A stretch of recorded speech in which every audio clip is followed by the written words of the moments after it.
ಯೇಸು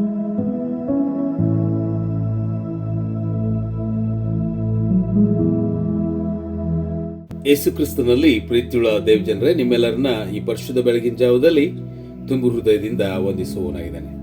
ಕರ್ತನ ಕೃಪೆ ದಿವಸವನ್ನ ನಾವು ಆತನ ಮಹಿಮೆಗಾಗಿ ಕಳೆಯುವುದಕ್ಕಾಗಿ ವಿಶ್ವಾಸಿಯ ನಡೆಯಬೇಕಾದಂತ ಒಂದು ಜೀವಿತವನ್ನ ನಾವು ಅವಲೋಕಿಸ್ತಾ ಇದ್ದೇವೆ. ಅದನ್ನು ನಮ್ಮ ಜೀವಿತದಲ್ಲಿ ಅಳವಡಿಸಿಕೊಂಡು ನಡೆಯುವುದಕ್ಕೆ ನಾವು ಸಂಪೂರ್ಣವಾದಂತ ಮನಸ್ಸುಳ್ಳವರಾಗಿರುವುದು ಅತಿ ಅಗತ್ಯ. ದೇವರ ವಾಕ್ಯ ನಮ್ಮನ್ನು ಯಾವಾಗಲೂ ಎಚ್ಚರಿಸುವಂಥದ್ದಾಗಿದೆ. ನಾವು ಹೇಗೆ ನಡೆಯಬೇಕು, ಹೇಗೆ ಕೂತ್ಕೊಳ್ಬೇಕು, ಹೇಗೆ ಮಾತಾಡಬೇಕು, ನಮ್ಮ ಜೀವಿತವನ್ನು ನಾವು ಹೇಗೆ ಸಾಗಿಸಬೇಕು, ಪವಿತ್ರಾತ್ಮ ಭರಿತರಾಗಿ ನಮ್ಮ ಜೀವಿತವನ್ನು ಹೇಗೆ ಸಾಗಿಸಬೇಕೆಂಬುದಾಗಿ ಅದು ಯಾವಾಗಲೂ ನಮ್ಮನ್ನು ಎಚ್ಚರಿಸುವಂಥದ್ದಾಗಿದೆ ಎಂಬುದಾಗಿ ನಿಮಗೆ ನಾನು ಕರೆ ಕೊಡುವುದಕ್ಕೆ ಮನಸ್ಸು ಮಾಡ್ತೇನೆ. ಅದಕ್ಕಾಗಿ ಪವಿತ್ರಾತ್ಮನು ಯಾವಾಗಲೂ ತನ್ನ ಮಹಿಮೆಯ ಫಲಗಳಿಂದ ನಮ್ಮನ್ನು ತುಂಬಿಸಿ ನಾವು ನಡೆಯಬೇಕಾದ ಪ್ರತಿಯೊಂದೊಂದು ಹೆಜ್ಜೆಗಳನ್ನ ಗೋಚರಪಡಿಸ್ತಾ ಇರ್ತಾರೆ.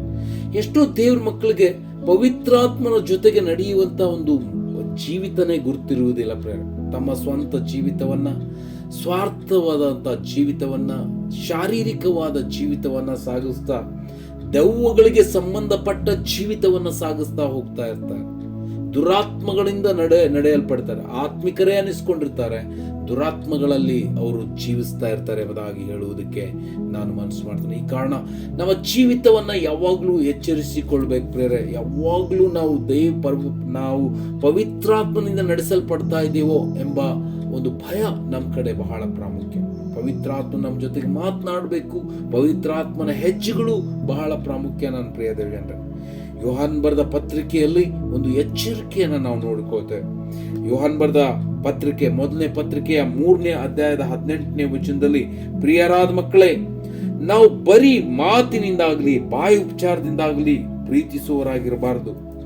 ನಿಮ್ಮ ಪ್ರೀತಿ ಕೃತ್ಯದಲ್ಲಿಯೂ ಸತ್ಯದಲ್ಲಿಯೂ ತೋರಿ ಬರಬೇಕು. ನನ್ನ ಪ್ರಿಯ ದೇವ ಜನರೇ, ಇಲ್ಲಿ ನಮಗೆ ಬಲವಾದಂತ ಒಂದು ಮಾರ್ಗದರ್ಶನ ಇದೆ. ಅದೇನೆಂದ್ರೆ, ನಮ್ಮ ಜೀವಿತ ಅದು ಪ್ರೀತಿಯಲ್ಲಿಯೂ ಸತ್ಯದಲ್ಲಿಯೂ ಕೃತ್ಯದಲ್ಲಿಯೂ ಇರಬೇಕೆಂಬುದಾಗಿ ಅದನ್ನ ನಾವು ಯಾವಾಗಲೂ ಪ್ರಾಕ್ಟೀಸ್ ಮಾಡ್ಬೇಕು. ಇದನ್ನ ಪವಿತ್ರಾತ್ಮನು ಎವ್ರಿ ಮೂಮೆಂಟ್ ನಮಗೆ ಹೇಳಿಕೊಡುವುದಕ್ಕೆ ಮನಸ್ಸು ಮಾಡ್ತಾರೆ. ಅದಕ್ಕಾಗಿ ಯೇಸು ಪರ್ವತ ಪ್ರಸಂಗದಲ್ಲಿ ಪವಿತ್ರಾತ್ಮನ ನಡೆಸುವಿಕೆಯನ್ನ ಕಂಪ್ಲೀಟ್ಲಿ ನಮ್ಗೆ ಅಲ್ಲಿ ಎಕ್ಸ್ಪೋಸ್ ಮಾಡಿದ್ದಾರೆ.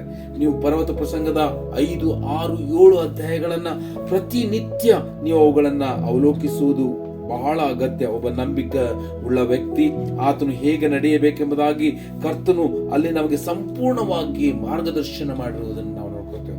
ಮುಖ್ಯವಾಗಿ 5ನೇ ಅಧ್ಯಾಯದ 3ನೇ ವಚನದಿಂದ 10 ವಚನಗಳಲ್ಲಿರುವಂತಹ ಆ ಮಹಿಮೆಯ 8 ಆ ಒಂದು ಪರಲೋಕದ ಆ ಮಹಿಮೆಯ ವಿಷಯಗಳನ್ನ ನಮಗೆ ತೋರಿಸಿಕೊಟ್ಟಿದ್ದಾರೆ.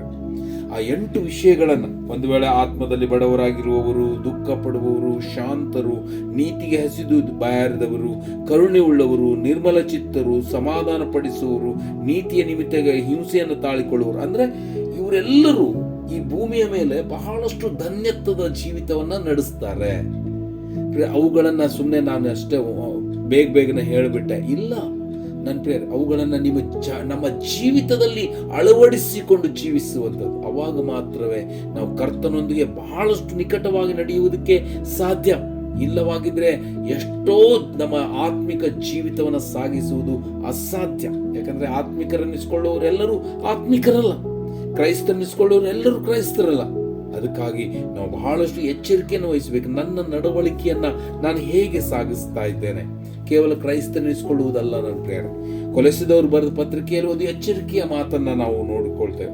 2ನೇ ಅಧ್ಯಾಯದ 6ನೇ ವಚನದಲ್ಲಿ ನೋಡುವಾಗ, ಆದದ್ರಿಂದ ನೀವು ಕರ್ತನಾದ ಯೇಸುವೆಂಬ ಕ್ರಿಸ್ತನನ್ನ ಅಂಗೀಕರಿಸಿದಂತೆಯೇ ಆತನಲ್ಲಿದ್ದವರಾಗಿ ನಡೆದುಕೊಳ್ಳು. ಕೇವಲ ಅಂಗೀಕರಿಸಿದ್ದೇವೆ, ನಾವು ದೇವ್ರ ಮಕ್ಕಳು ಅನ್ನುವಂತ ಈ ಒಂದು ಮನಸ್ಸಲ್ಲ ನನ್ನ ಪ್ರಿಯರೇ. ಆತನಲ್ಲಿದ್ದವರಾಗಿ ನಡೆದುಕೊಳ್ಳಿರಿ. ನಾವು ಆತನಲ್ಲಿದ್ದವರಾಗಿ ನಡೆದುಕೊಳ್ತಾ ಇದ್ದೇವೆ ಅಥವಾ ಒಂದು ಥಿಯರಿಟಿಕಲಿ ಒಂದು ಹೊರಗಿನ ಬಾಹ್ಯದಿಂದ ಒಂದು ಆಲೋಚನೆಗಳನ್ನ ಮಾತ್ರ ನಮ್ಮ ಜೀವಿತದಲ್ಲಿ ಇದೆಯೋ ಪ್ರಿಯರೇ, ಅದು ಪ್ರಾಮುಖ್ಯವಾದದ್ದಲ್ಲ. ನಮ್ಮ ಜೀವಿತವನ್ನ ಸತ್ಯದಲ್ಲಿಯೂ ಕೃತ್ಯದಲ್ಲಿಯೂ ಪ್ರೀತಿಯಲ್ಲಿಯೂ ಕಳೆಯುವಂತ ಮಹಿಮೆಯ ಮಕ್ಕಳು ನಾವಾಗಿರ್ಬೇಕು ಪ್ರಿಯರೇ. ಒಂದು ಉದಾಹರಣೆಯನ್ನು ನಿಮಗೆ ಈ ಬೆಳಗಿನ ಜಾವದಲ್ಲಿ ಕೊಡುವುದಕ್ಕೆ ಮನಸ್ಸು ಮಾಡ್ತಾನೆ. ಅಲ್ಲಿ ನಾವು ದೆಮೇತ್ರಿಯನನ್ನು ನಾವು ನೋಡ್ತೇವೆ. ಆತನು ಬಹಳಷ್ಟು ಸಂಭಾವಿತನು. ಅಲ್ಲಿ ಯೋಹಾನ್ ಬರೆದ 3ನೇ ಪತ್ರಿಕೆಯಲ್ಲಿ 11 ಮತ್ತು 12ನೇ ವಚನ, ಪ್ರಿಯನೇ, ನೀನು ಕೆಟ್ಟ ನಡತೆಯನ್ನು ಅನುಸರಿಸದೆ ಒಳ್ಳೆ ನಡತೆಯನ್ನು ಅನುಸರಿಸು. ಒಳ್ಳೆಯದನ್ನು ಮಾಡುವವನು ದೇವರಿಂದ ಹುಟ್ಟಿದವನಾಗಿದ್ದಾನೆ, ಕೆಟ್ಟದನ್ನು ಮಾಡುವವನು ದೇವರಿಗೆ ಕಂಡವನೇ ಅಲ್ಲ.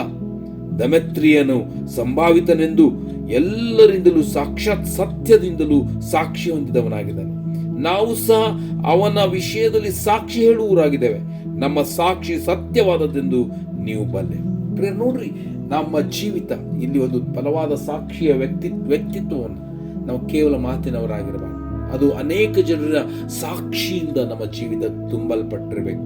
ಅಂತ ಒಂದು ಜೀವಿತವನ್ನು ಸಾಗಿಸುವುದಕ್ಕೆ ನಮ್ಮನ್ನು ಕರ್ತನ ಮುಂದೆ ಒಪ್ಪಿಸಿಕೊಳ್ಳೋಣ. ಆ ರೀತಿಯಲ್ಲಿ ಆಗುವಂತೆ ಕರ್ತನ ನಿಮ್ಮನ್ನು ಆಶೀರ್ವದಿಸಲಿ. Thank you.